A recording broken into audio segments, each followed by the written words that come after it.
Open your fridge right now. Grab that soda, chocolate, or sugary snack. You know it's slowly harming you, yet you still crave it. Your ancestors would have killed for even a spoonful of honey. Today, that same ancient craving is quietly destroying us.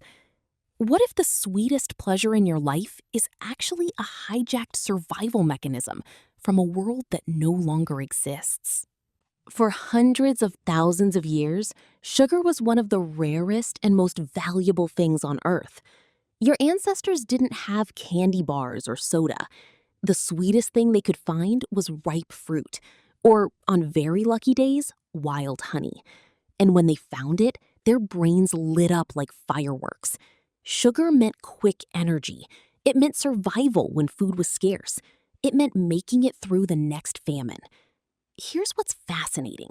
Evolution wired your brain to desperately seek out sugar because in the ancient world, it was a life-saving jackpot, not a daily treat, a rare prize.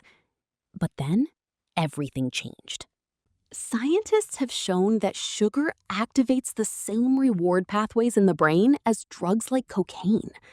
Your ancestors would have been stunned by how easily we can get it now. But here's what's even stranger. This craving wasn't a bug. It was a brilliant feature. In a world where calories were hard to find, loving sugar kept our ancestors alive. It motivated them to climb dangerous trees for honeycombs. It rewarded them for finding ripe fruit. It helped them store fat for lean times. Your body is still running that exact same program. That intense pull you feel towards sweets, that guilt mixed with craving, that's not weakness. That's survival technology from a completely different world. Modern food companies know this perfectly.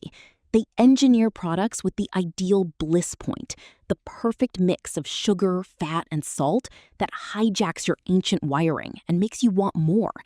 They turned your survival instinct into a business model. And we're paying the price. Obesity, diabetes, heart disease, conditions that were almost unknown to our ancestors, are now epidemic. Yet your body still doesn't understand abundance. It still treats every sugary snack like it might be the last one you'll ever get. So the next time you reach for something sweet, remember this: you're not broken.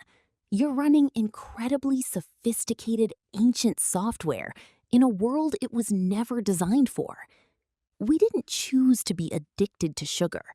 Evolution chose for us, back when sweetness meant survival. And now we're left trying to manage a craving that once kept our species alive, in a world that's trying to drown us in it.